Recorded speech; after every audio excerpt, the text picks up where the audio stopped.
me, here's a joke. You'll like this one. You can tell it anywhere you want. A man and a woman been married for a while, and the man he's got this guilty conscience, so he tells his wife that, he says, honey, I need to confess something to you. And the guy and the wife are a farmer. So she says, well, honey, what is it?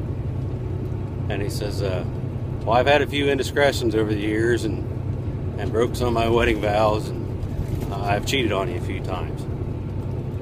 She says, well, that comes as a shock to me. She said, how many times have you done this over the years? And the guy says, well, he said, I felt so bad to keep track of it. He says, every time I would have an indiscretion and cheat on you, he said, I'd take an ear of corn and I'd lay it over there in the corner of my workbench in the barn.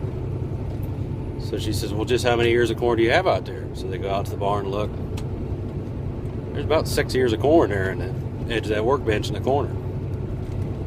So she says, well, honey, I got something to tell you too. And he says, well, what's that? So she says, well, come on into my house, or come on into the house.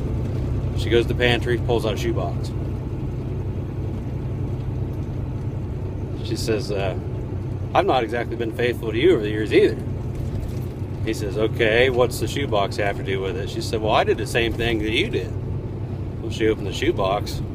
Great big pile of money in it. I mean, there must be a couple $1,000s in this box. And he says, what's this pile of money have to do with it? And she says, well, I saved back an ear of corn too, and every time I'd cheat on you, I'd save an ear of corn. And he says, well, that still doesn't explain the money. Where's that come in? She said, well, hell, when corn hit $4, I sold.